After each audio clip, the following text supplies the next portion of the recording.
ആർക്കൊക്കെയാണ് സ്വർഗം വേണ്ടത്? ആർക്കാണ് മരിക്കുന്നതിന് മുമ്പ് സ്വർഗം വേണ്ടത്? ആർക്കാണ് സ്വർഗം വേണ്ടാത്തത്? എനിക്ക് സ്വർഗം വേണ്ടേ? അതെന്താ എനിക്ക് സ്വർഗം വേണ്ടാത്തത്? പടച്ചോനെ,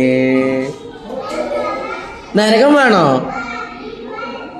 നരകം വേണോ? നരകം വേണോ? സ്വർഗമാണോ നരകമാണോ വേണ്ടത്? ഒന്നും വേണ്ടേ? പടച്ച തമ്പുരാനിപ്പോ എന്താ ചെയ്യാ? ചായ വേണോ? ബിരിയാണി വേണോ? ഐസ്ക്രീം വേണോ? ഡയറി മിൽക്ക് വേണോ? അപ്പൊ വേണ്ടാത്ത പിന്നെ നേരത്തെ ഡയറി മിൽക്ക് തിന്നത്? ഡയറി മിൽക്ക് നമ്മൾ നേരത്തെ കൊടുത്തിട്ട് അതൊക്കെ തിന്ന് കഴിഞ്ഞിട്ട് ഡയറി മിൽക്ക് വേണ്ടാന്ന് ഭയങ്കരത്തിയാണല്ലോ അല്ലേ? സ്വർഗം വേണ്ട? അതെന്താ? ഒന്നും വേണ്ടേ? ആ, ഓള് ഭയങ്കരത്തിയാട്ടോ. അതെന്താ സ്വർഗം വേണ്ടാത്തത്? ബാക്കി വേറെ ആർക്കൊക്കെ സ്വർഗം വേണ്ടത്? നിങ്ങൾക്കൊക്കെ സ്വർഗം വേണോ? ഓൾക്ക് മാത്രം സ്വർഗം വേണ്ടെന്നാ പറഞ്ഞത്? ഇൻഷാ അല്ലാഹ് നമുക്ക് എല്ലാവർക്കും എന്ത് ചെയ്യാ? ഓൾക്ക് കുറച്ച് സ്വർഗം കൊടുക്കാം. പറ്റില്ലേ? ഓൾക്ക് ഏതായാലും വേണ്ട, പക്ഷെ നമുക്ക് എല്ലാവർക്കും ഓൾക്കൊരു സ്വർഗം കൊടുക്കാം അല്ലേ?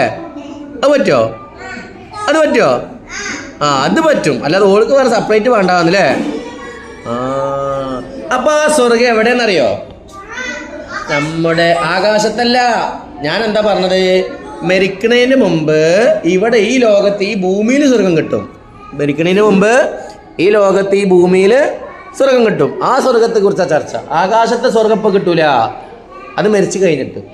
അപ്പം ഇവിടെ ജീവിച്ചിരിക്കുമ്പോൾ കിട്ടുന്ന സ്വർഗമാണ് ഏത്? നമ്മുടെ മാതാക്കളുടെ ഉമ്മയുടെ കാൽ കീഴിലാണ് സ്വർഗം. ഉമ്മാൻ്റെ, അതുകൊണ്ടല്ലേ ഉമ്മാൻ്റെ കാലടിപ്പാടിലാണ് സ്വർഗം നോർത്തോളിയിലെ. ഉമ്മാൻ്റെ കാലടിപ്പാടിലാണ് സ്വർഗം നോർത്തോളി. അപ്പം ഉമ്മാൻ്റെ കാൽ കീഴിലാണ് സ്വർഗം. ഇനി ഉമ്മാൻ്റെ കാലിൻ്റെ അടിയിൽ സ്വർഗം പോയി നോക്കിയാൽ കാണുമോ? ഡേയ് അല്ലേ, ഉമ്മാൻ്റെ കാലിൻ്റെ അടിയിൽ പോയി സ്വർഗം നോക്കിയാൽ കാണുമോ? പിന്നെ ഇവിടെ സ്വർഗം എന്ന് പറഞ്ഞു പിന്നെ കാലിലടി സ്വർഗം ഉണ്ടെന്ന് പറഞ്ഞിട്ട് പിന്നെ കാലിലടി സ്വർഗം അങ്ങനെ കാണൂല്ലേ? അസ്തഗ്ഫിറുല്ലാഹ്. കാല് മുറിച്ച കാണോ? കാല് മുറിച്ച കാണൂ? അല്ലാഹുവേ, എങ്ങനെ? ആ, കാല് മുറിച്ച പിന്നെ നടക്കണ്ടേ? പിന്നെ എങ്ങനെ സ്വർഗം കാണുക?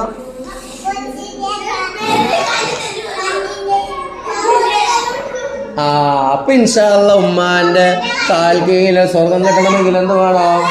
ഉമ്മാനെ സ്നേഹിക്കണം. എന്ത് വേണം? ഉമ്മാനെ സ്നേഹിക്കണം.